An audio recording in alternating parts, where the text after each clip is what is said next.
And finally here, Al writes in, how come we never got to see a feud between Hulk Hogan and Bret Hart in WWE or WCW? I have seen all of Bret's interviews and how he shoots on Hogan, saying he has little respect for him because Hogan didn't do anything but slam giants and sell out big arenas.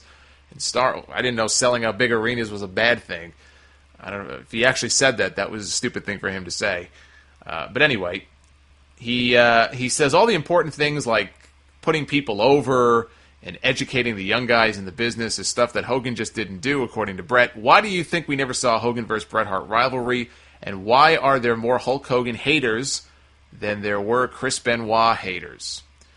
The reason is because Hulk didn't want to work with Bret. Plain and simple. If you believe Bret, okay, in this case, and I do, Hogan was supposed to drop the belt to him at SummerSlam in '93.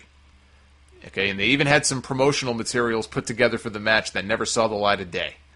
Somewhere there is a poster, probably in the warehouse in Stamford, of a SummerSlam promotional poster that has Hulk Hogan and Bret Hart on it.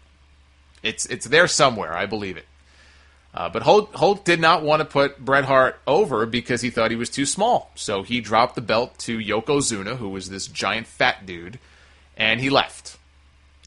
And they did work at least one match that I remember together in WCW. I think it was on Nitro. It wasn't even on pay-per-view, which doesn't really mean anything. This is the same company that put Hulk Hogan versus Bill Goldberg on television for free, and then 6 days later had Goldberg on pay-per-view defending the belt against Kurt Hennig.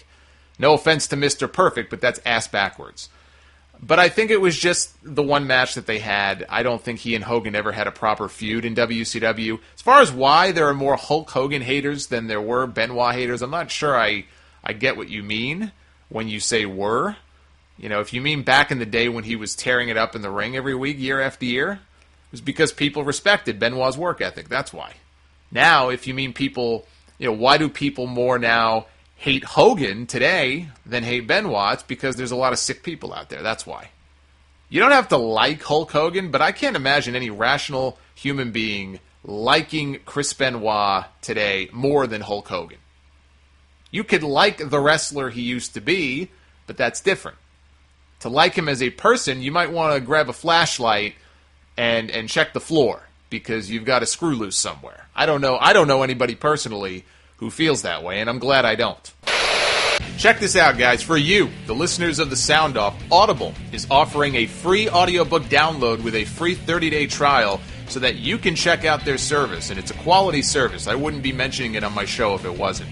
They have a bunch of wrestling books to choose from in audio form, including Lex Luger's book, Dusty Rhodes' book, Hulk Hogan's book is available with narration from the Hulkster himself.